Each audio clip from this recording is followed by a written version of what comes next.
তো ফাইনালি আজকে বেরোচ্ছি আমার এই চুলটাকে আবার স্মুথনিং করার জন্য। কি করাই এবার দেখি, স্মুথনিং নাকি ন্যানোপ্লাস্টিয়া, দেখি গেলে জানতে পারবো। চলো দেখি আফটার লুকটা কেমন আসে, সেটা তোমাদের সাথে শেয়ার করবো। হ্যালো ফ্রেন্ড, আমার নতুন আরও একটা ব্লগ তোমাদের ওয়েলকাম জানিয়ে শুরু করছি। তো আমার চুলটার তো অনেক বাজে অবস্থা হয়ে গেছে, কারণ এক বছরে একবারই আমি স্মুথনিংটা করাই। তো এবার ভাবছিলাম কি করাবো। আমি যেখান থেকে করাই সেখানে চলছিল 7 তারিখ পর্যন্ত অফার। তো এই অফারের মধ্যে করালেই অফারটা পাবো আমি। এই যে দা ক্লাব স্যালন, এটা একদম নয়টি স্টেশনের একদম পাশে। তো এখানেই চলে গেলাম, অফারটা খুব ভালো চলছিল।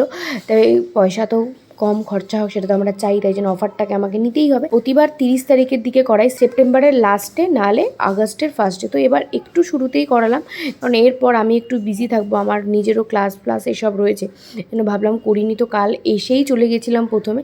আর এই 4-5 ঘন্টা যে কি কষ্ট হয় আমার, কারণ এই এত বছর ধরে আমি করছি, তবুও ক্রিমটা লাগানোর যে গন্ধটা, এটা আমি একদম সহ্য করতে পারি না।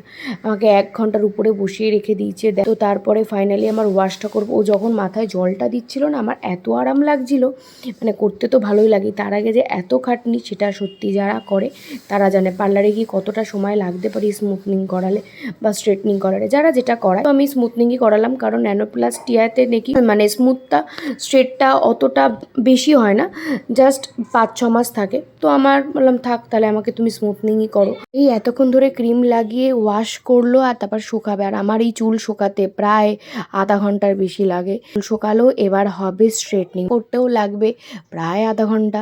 বলছে উফ, এটা করার সময় প্রথমবার যে কি ব্যথা লেগেছিল। আর তারপরে একটু টিফিন দিয়ে দিয়েছিল, তো একটু খিদেও পেয়ে গেছিলো, এতক্ষণ গেছি তাই একটু খেয়েও নিলাম। আর দাদাও একটু রেস্ট করছিল, কারণ অনেকক্ষণ হয়ে গেছে, তো এতক্ষণ দাঁড়িয়ে দাঁড়িয়ে কাজ করাটা সত্যি কষ্ট। সুন্দর লাগছে না, একটা সাইড স্ট্রেট হয়ে গেছে আর একটা সাইড নিয়ে বসে আছি।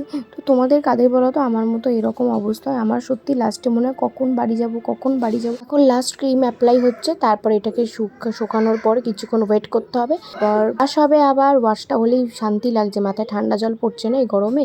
দেখো এদিকে অনেক লোকজন বসে আছে, তাদেরও কাজকর্ম চলছে, এই জন্যই এতটা লেট হচ্ছে, এতটাই ভিড় থাকে।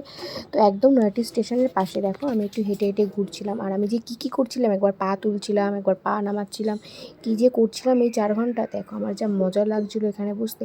আর দাদার এখানে চলছিল কিন্তু অনেকটাই অফার। তো এবার আমার পয়সাটা একটু বেঁচেই গেল, যেহেতু একটু আগেও করে নিলাম।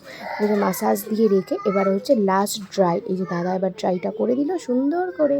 আমাকে কেমন দেখতে লাগছে এটা কিন্তু অবশ্যই জানিও। দেখো ফাইনাল লুকটা কি সুন্দর লাগছে, আর অফার জানতে হলে অবশ্যই আমাকে কমেন্ট করো। আজ 4 বছর ধরে আমি দাদার কাছে স্মুথনিং করছি। সত্যি কথা বলতে আমার কোনো রকম কোনো সমস্যা বিশ্বাস করা হয়নি। অনেকের যে সমস্যাগুলো হয়েছে তাই জন্যই চেঞ্জ করতে পারি না, বারাসাত থেকে কষ্ট হলেও আমি এখানে এসে করাই। তো কিছু না কিছু তো বেনিফিট আছে, তাই জন্য এত কষ্ট করে আমি আসি করাই। কালার করাই, এখন কালার করালাম না, কালারটা আছে দেখলাম, দেখি পরে যদি কালারটা করে। এই ছিল আমার ব্লগ, ভালো লাগলে অবশ্যই লাইক কমেন্ট শেয়ার করো। আর বাড়িতে এসে দেখি বিরিয়ানি নিয়ে এসেছিলো, তো আমার তো এত খিদে পেয়েছিলো, খুশি মনে খেতে বসে পড়েছিলাম। আর তার সাথে ছিল মনার জন্মদিন, তাই জন্য স্পেশাল বিরিয়ানি। চলো টাটা, বাই বাই।